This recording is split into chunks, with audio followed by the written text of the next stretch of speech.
क्या आप लोगों को पता है कि अगर किसी भी इंसान का ब्लड प्रेशर अगर चेक किया जाए और उसका बढ़ा हुआ है तो उसको हम हाइपरटेंसिव लेवल करेंगे? तो इसका आंसर है डेफिनेटली नॉट।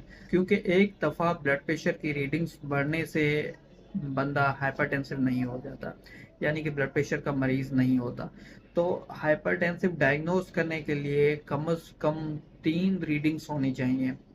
और हाइपरटेंसिव कहते ही उसको हैं कि अगर किसी भी इंसान का मुसलसल ब्लड प्रेशर बढ़ा हुआ रह रहा है तो उसको हाइपरटेंसिव लेवल करेंगे, अदरवाइज नहीं करेंगे। अब आते हैं कि अगर किसी भी इंसान का ब्लड प्रेशर एक दफ़ा बढ़ा हुआ आ रहा है तो क्या वजूहत हो सकती हैं। तो हमेशा याद रखें, एक दफ़ा ब्लड प्रेशर बढ़ने को हम हाई ब्लड प्रेशर डायग्नोस नहीं करते। तो ये कुछ कंडीशंस में हो सकता है कि आपका ब्लड प्रेशर बढ़े। फॉर सपोज कि अगर आपने कोई ऐसी एक्सर्शन की है, कोई ऐसा मुशक्कत वाला काम किया है, तो उसके नतीजे में भी आपका जो ब्लड प्रेशर है वो थोड़ा बहुत बढ़ सकता है। दूसरे नंबर पे अगर आपको कोई इमोशनल स्ट्रेस है, आप कहीं पे झगड़ा करके आए हैं या किसी किस्म की परेशानी है आपको, तो उस सूरत में भी ये ब्लड प्रेशर टेम्परेरी तौर पर बढ़ सकता है। तो इसके अलावा अगर किसी भी इंसान ने सिगरेट स्मोकिंग की है या ऐसा कोई सब्सटेंस लिया है जिससे सीएनएस यानी कि दिमाग जो है वो स्टिमुलेट हो गया है, तो उसके नतीजे में भी ब्लड प्रेशर बढ़ा हुआ आ सकता है।